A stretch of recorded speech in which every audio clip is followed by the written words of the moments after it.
Pinag-ipunan talaga. As in, pinag-ipunan talaga dapat. Talagang tiniis ko muna yung luho ko ng kauntian. Sa'yo, titiis ko muna. Hindi ako nag-skincare nung pumangit nga ako nun. Sobrang pangit ko nga nun eh. May bagong pader na naman sila mas. Hindi naman na kasi ito guys. Kung nakita nyo ito nung kita nyo naman hindi pa kasabi itong buong bahay nung nagla-live kami ni Tel. Ngayon ay okay na. Kasabi na sila lahat. Tapos nakita niyo yung kwarto ko last, yung bintana ko, nilalagyan ko lang ng karton kasi wala akong pang-cortina. Wala na. Yun yung pamparikit namin ngayon kasi wala na kaming gasol.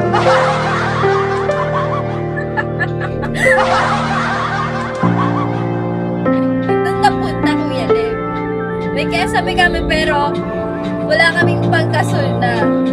So pamparikit na namin yun.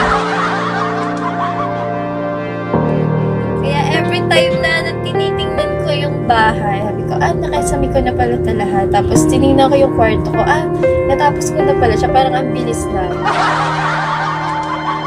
Finishing na lang po. Tapos, bukas guys, may konting surprise ulit ako. Bukas ay itatile sa yung buong bahay ng lolo ko. Hindi ito sa amin. Pabili na ako ng tiles. Awan ko kasha. Ilang piraso lang yun. 80 piraso ata. 80 piraso pa lang siya. Or 50. Lipot ko nga eh. Ta-times ko pa. May ID number. Pero wala talaga kaming pinto.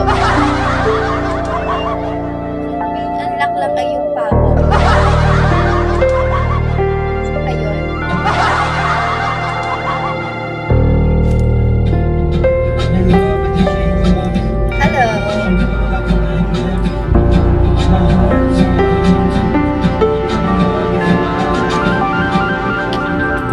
Sino siya?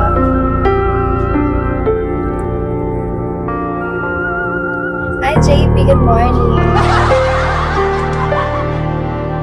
Sagot na daw ni admin yan. Nabuo ko din to dahil sa admin ko din.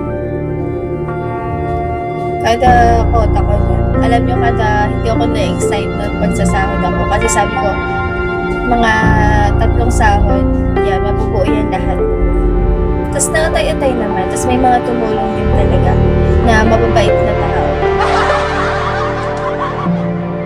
Tapos pinipicturean ko, ito na yan, nabili ka na, ganito, ganyan.